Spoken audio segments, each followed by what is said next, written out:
last 9 months, I have seen Mainers come together behind a vision to take back our power from corporations and billionaires. I love every single one of you, everyone who has shown up at a town hall, who has knocked on a door, who cast their vote, not for me, but for a vision of a life in Maine that you can afford. A life of dignity and a government that actually serves its people. I want to thank our incredible campaign team and all 15,000 volunteers.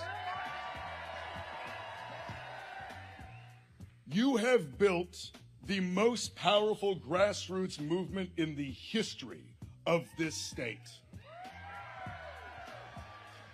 This is because of you. And when we finally defeat Susan Collins, that will be because of you too.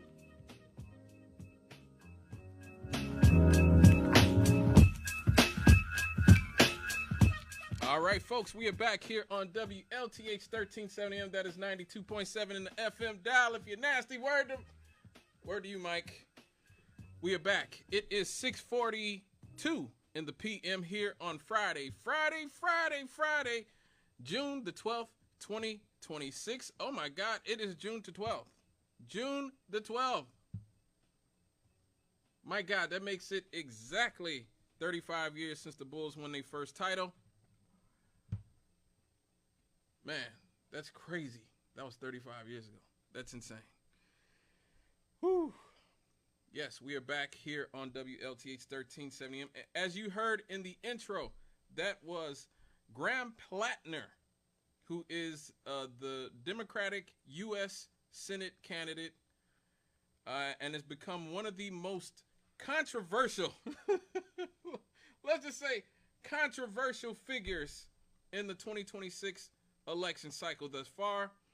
He is an oyster farmer. Yes, he is an oyster farmer, a Marine veteran, and what is really the real controversial thing about him is that he is a populist, a economic populist. The one thing that you can't be in the Democratic Party, or they want to cast you aside. And he is running now against incumbent senator from Maine, Susan Collins, who's basically just a traffic cone in office. In spite of a series of scandals, he just won the Democratic primary and will face off against Susan Collins this November.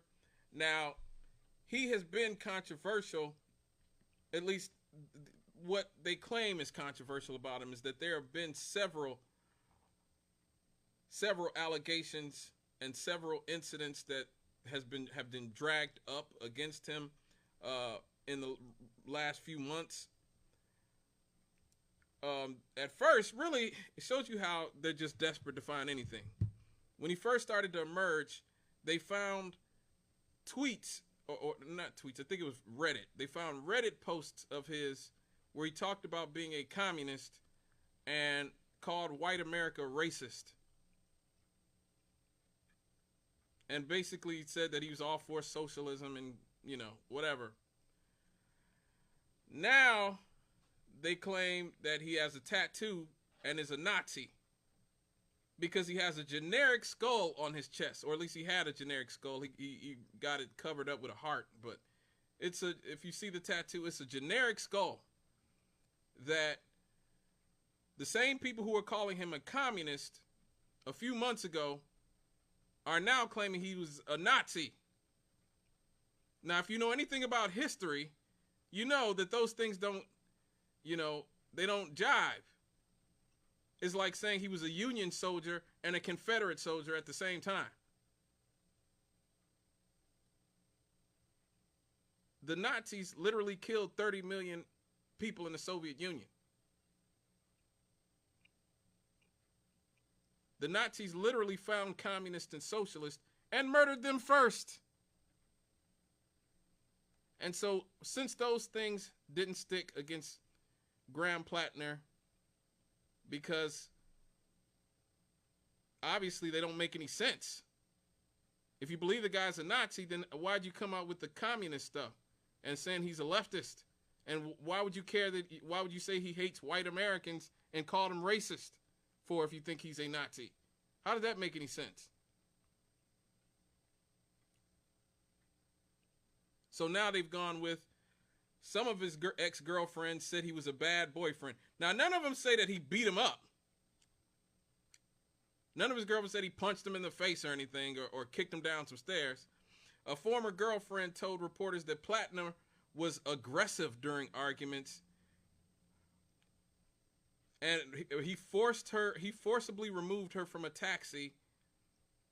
And additional partners said that he was toxic in their relationships. Now, mind you, the Democrats literally supported Bill Clinton. A man we've covered much on this show who literally has like a dozen rape and sexual assault allegations. Juanita Broderick literally said he beat her up and raped her. And the Democrats still drag him out to every single DNC and still drag him up and down the campaign trail everywhere. And they just supported Andrew Cuomo, a man who also has constant amounts of sexual assault allegations against him. I think 10 for Andrew Cuomo, who they supported against Zohran Mamdani. We're going to get to him in a minute. And, of course, the Republicans who are now bringing this up literally voted for Donald Trump, a man who was literally found to have raped E. Jean Carroll.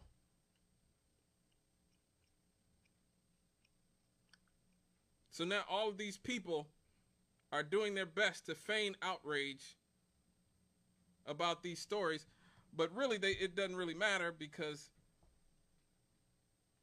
he completely ran over Janet Mills, who was the governor of Maine and was his competition. She suspended her campaign. He was beating her so bad that she suspended her campaign.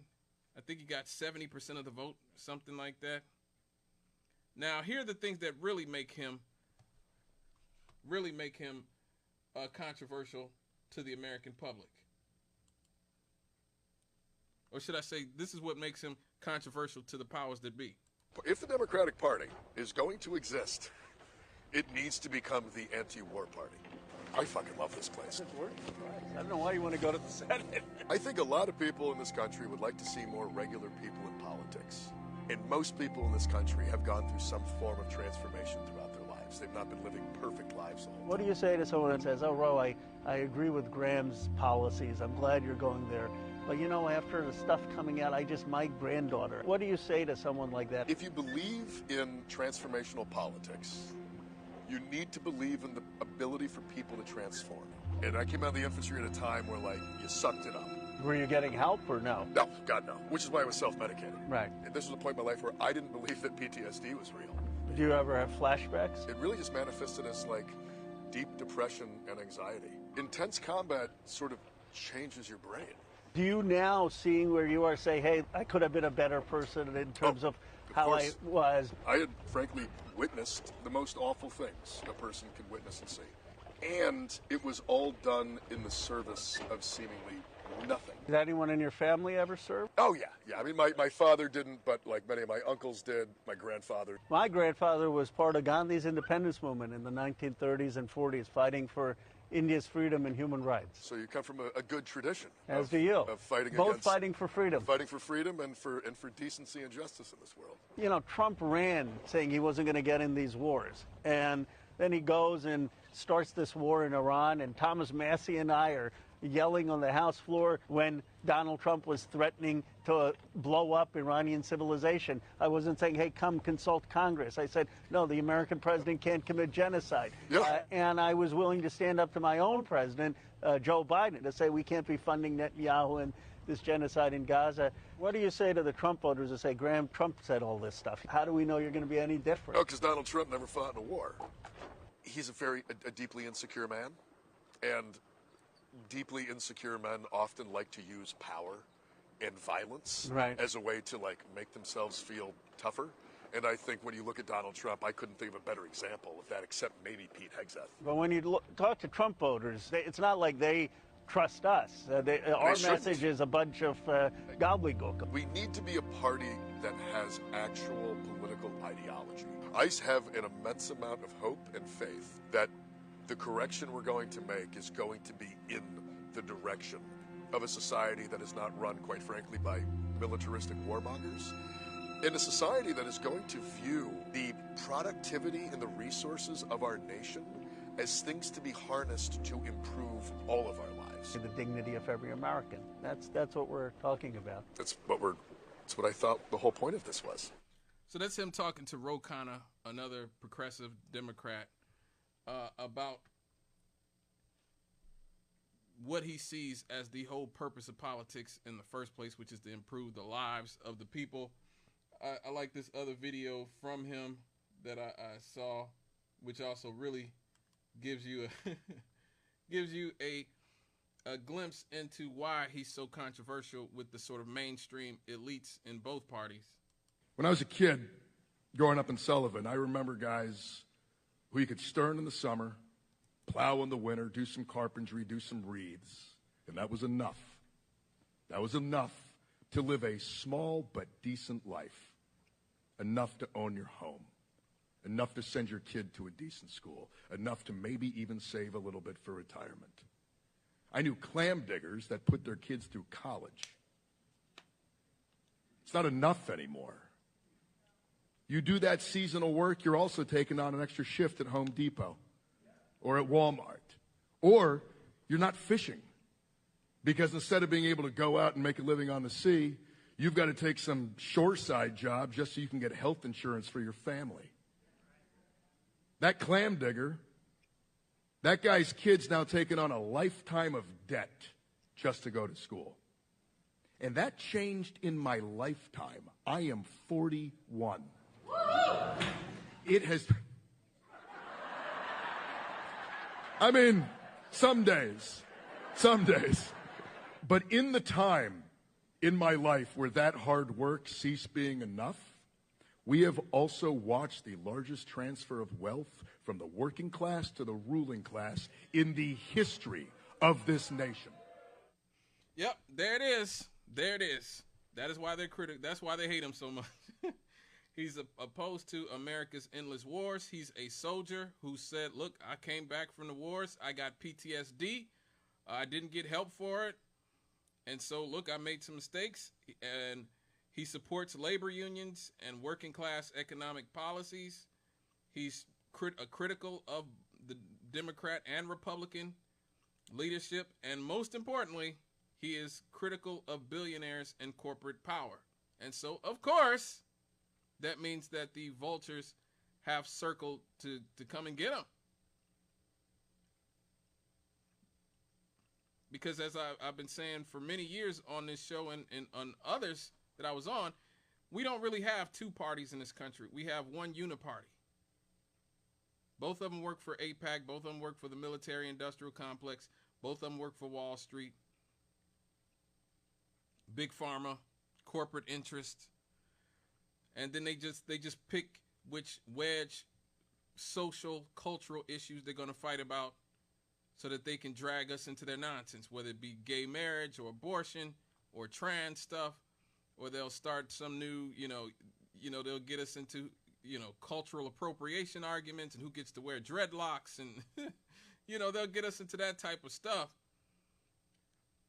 when both parties are really there just to enforce corporate power and the power of the billionaire elites. Obviously, Donald Trump is a billionaire. Elon Musk just became a trillionaire. We're probably going to talk about that at some point in the near future. We're not even talking about billionaires anymore. We're talking about trillionaires. And as Platner just said, we've seen the greatest transfer of wealth in the history of human beings just in the last few years. Virtually all of the wealth the gains of our economies has gone to the top 1% since the 1970s. You're not going to grind and work hard out of that. Not the average person. And so because he acknowledged that reality, the hit pieces have come out en masse, and you see the Democrats and the Republicans both sort of taking turns. And the crazy thing is that you see a lot of the mainstream corporate Democrats are even talking about not supporting him in Maine and just letting Susan Collins, who, like I said, is basically a traffic cone, win that Senate seat. And this is what we found out, a lot of us on the left have found out, especially with Bernie in 2016. The mainstream of the Democratic Party would rather lose. They would rather lose to Trump. They'd rather lose to whoever than actually do something that runs afoul of their corporate billionaire, now trillionaire donors. I guess we got to get used to saying trillionaire since Musk is officially crossed that threshold. But we'll probably have to get used to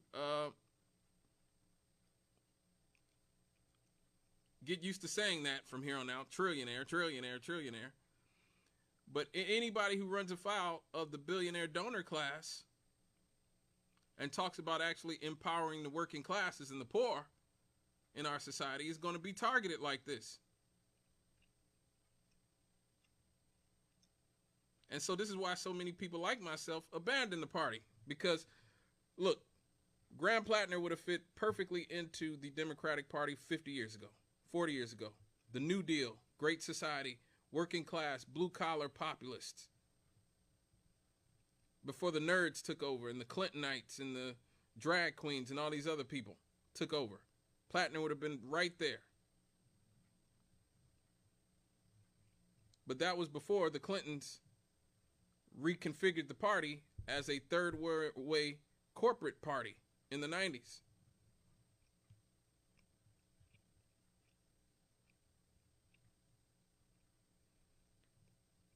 But I am heartened on some level, because at least this shows us that there's absolutely a hunger for populist politics. I've been saying this for many years. Plenty of working class people want policies that benefit working class people. That's just the way it is. That's the way it's always been. They want policies that benefit them. They don't want policies that benefit others who are much, much, much, much richer than them and get to keep all basically keep all the gains of our economies.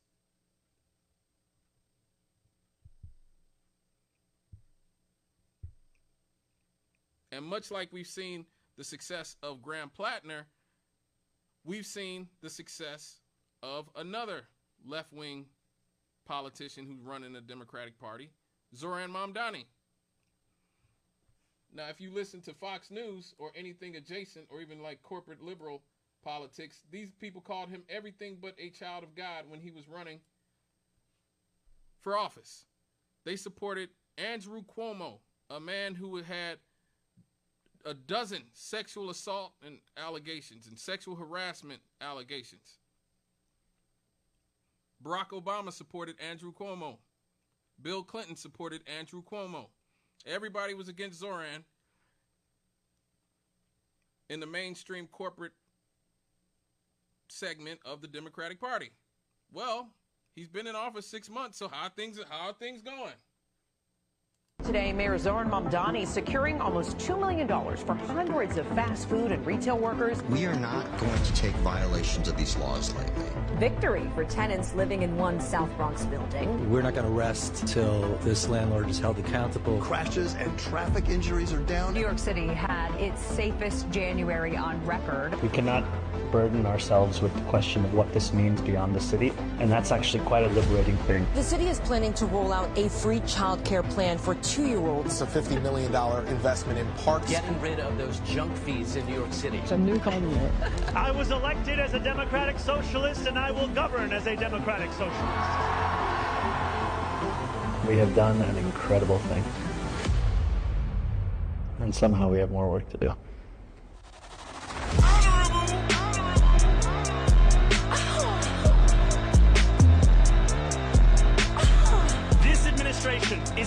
investing in the civic fabric that holds our city together.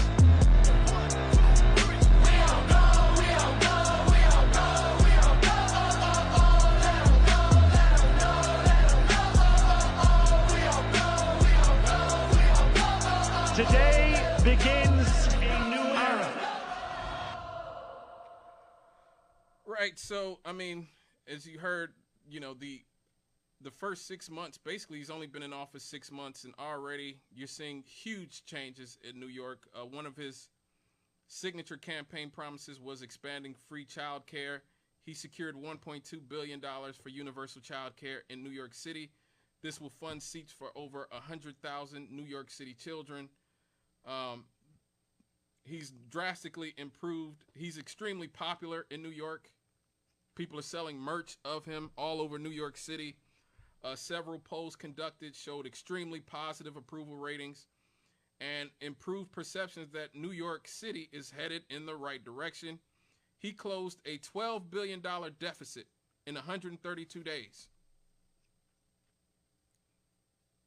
132 days.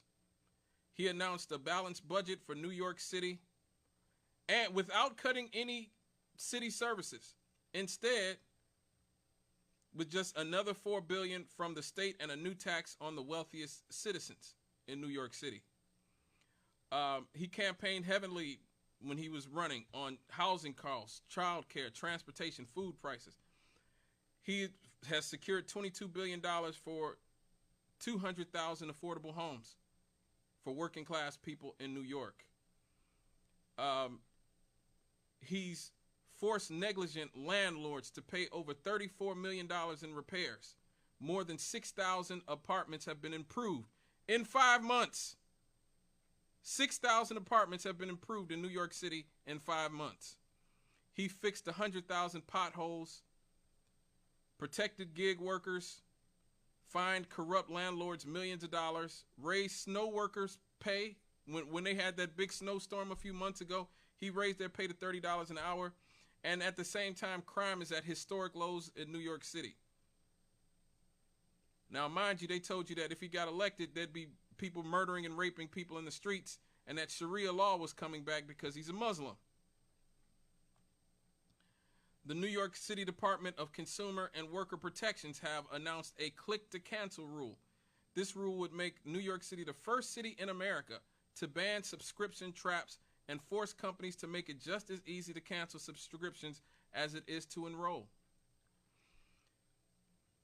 And so this is why you see it. This is why they spend so much money to control the media. This is why people like Elon Musk and Jeff Bezos and Larry Ellison, the richest people on the planet, spend so much money buying our media to propagandize working class people into thinking, oh, we have to let these elites control every facet of our lives. We have to let them, this is good for us. People in the rest of the world look at us like idiots. Go talk to some French people. Go talk to some Germans. Go talk to some Swedes, some Finns, some Swiss people. They do not envy America anymore. They don't understand why Americans have so many guns and can shoot each other all the time, but then let a pedophile cabal and billionaires control our entire society and tell us what we can and cannot do. They don't get it. They go, well, I thought the reason y'all said y'all have all these guns is because so you can overthrow these people when they're not doing anything for you.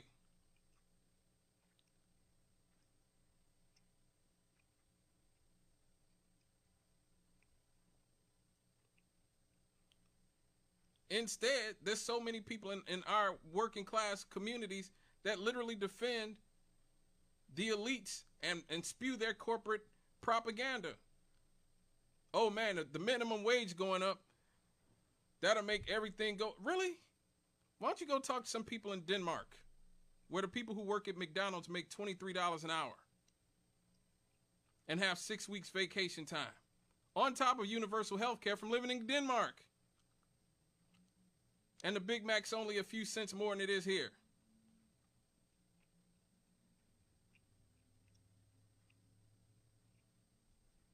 Go talk to the people in the other 32 industrialized countries that all have universal health care.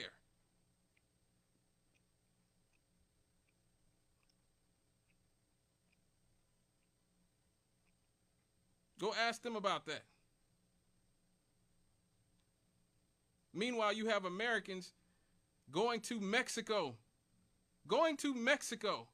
There's a thing called medical tourism where American citizens have to leave America. I talked about this a few months ago, I actually did a show on this.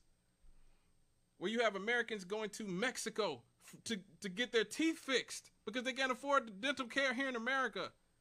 We just had Marjorie Taylor Greene, who's one of our former, I believe she's a congresswoman, who literally just went down to Mexico for health care. Because she said, I ain't got no insurance either now. I'm out of all Congress, so I'm gonna go get some health care from Mexico. It's cheaper down there. People are going to Mexico for health care.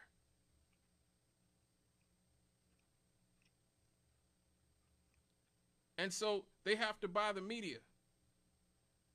They have to control the media. That's why I'm so hard on the media here.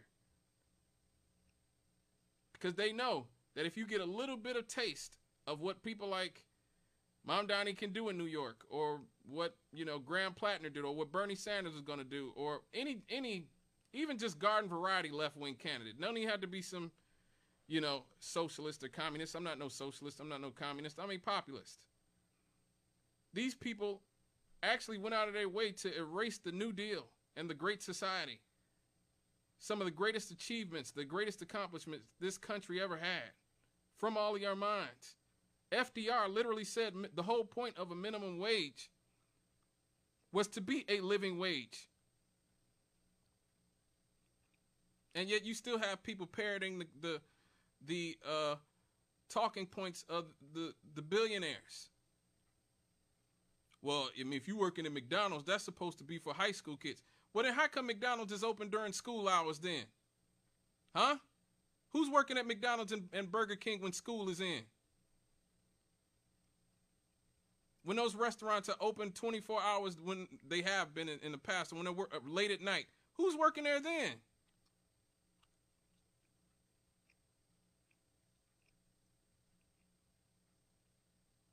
The whole point of a minimum wage, the whole point of health care was to be for everybody. That was always the point. But you have Americans, even some who call themselves left-wing Democrats, who will ignore the entire world looking at them, calling them a fool to their face for letting the elites in this country get away with not providing health care and adequate pay for workers, not adequate schools for our children. Americans have fallen behind in public schools. Countries that used to look up at us now look down at us in every single facet of our lives.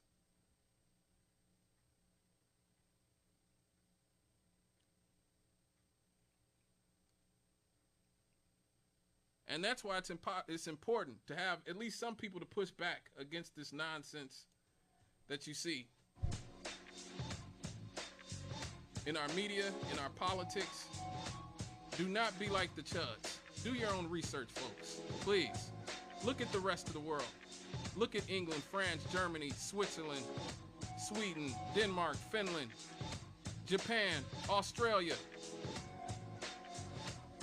Ask yourself why they're laughing at us.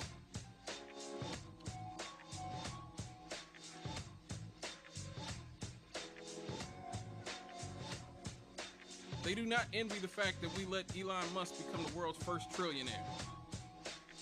They do not envy that. And the Iranians are showing that most people ain't even that afraid of the American military anymore.